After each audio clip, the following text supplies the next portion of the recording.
I still remember the rain that day, sharp, cold, cutting through my black suit like a knife.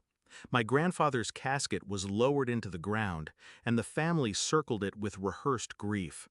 My father's tears looked forced, his sobs exaggerated. But when the priest's voice faded and the last clump of dirt hit the coffin, I saw it, the flicker in his eyes. Not sorrow, triumph. Hours later, he showed his true hand. We were barely home when he summoned me into his study. His voice was cold, stripped of any pretense. "You're useless now," he said, tossing an envelope across the desk. "Pack your things. You're out." My breath caught. "What are you talking about?" He leaned back, smug. "The estate is mine. All 56 million. I don't need a disappointment like you clinging to me anymore." That was it.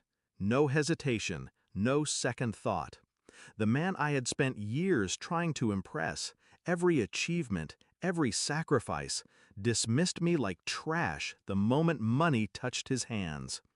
I walked out without a word, not because I was weak, but because I already knew something he didn't. My grandfather had trusted me. He once told me, "Money doesn't reveal character, it strips away the mask." And he was right.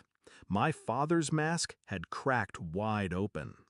The night before the funeral, grandfather's lawyer, Mr. Allen, had pulled me aside.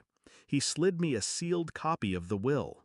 "Your father hasn't seen this yet," he whispered. "Read it carefully, and don't react until the time is right." When I read it, I nearly laughed. My grandfather's brilliance was alive in every clause. Yes, my father inherited the fortune, but only under one condition. He had to take care of me, house me, and provide for me as long as I lived. If he failed, even once, the entire inheritance defaulted to me.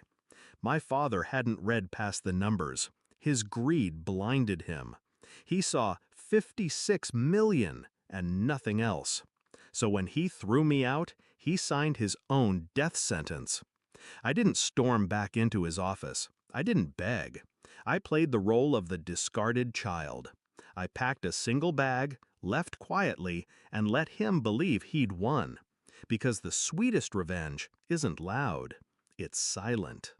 The next morning, I sat in the lawyer's office as Mr. Allen placed the will on his desk.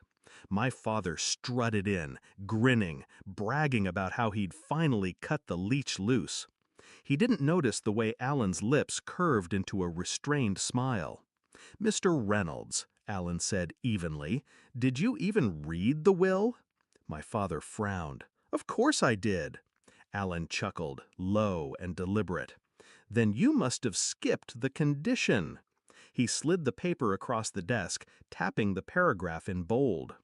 My father's eyes followed the words, and with each line, his face drained of color. "If you fail to provide housing, support, and protection for my grandson, the entire estate transfers to him immediately." Silence. Then his voice cracked. "That's not possible! I threw him out!" "Yes," Allen said, calm as a blade. "You did. Yesterday. It's documented, witnessed. He's already filed a statement." My father turned to me, eyes wild. For the first time in my life, I saw fear in him. Real, naked fear. "You planned this," he hissed. "No," I said quietly. "You did. Grandfather knew exactly what kind of man you were. He left the rope. You hung yourself." The fallout was brutal. Within 24 hours, every account, every property, every car shifted to my name. My father's reign ended before it began. Reporters swarmed when word leaked. The mighty patriarch who inherited millions only to lose it all to his useless son. The humiliation cut deeper than the financial ruin. I didn't need to lift a finger. He destroyed himself with his arrogance.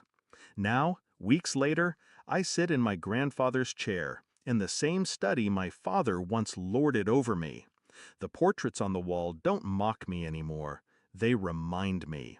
My father hasn't spoken to me since. Last I heard, he's renting a small apartment, drowning in debt, surviving on scraps of the empire he thought was his. Do I pity him? No, because I remember the rain, the dirt on the coffin, and his voice dripping with disdain. You're useless now. He was wrong. I wasn't useless. I was patient, and patience built me an empire. Final line: justice didn't need my rage. It only needed my silence, and my father's greed did the rest.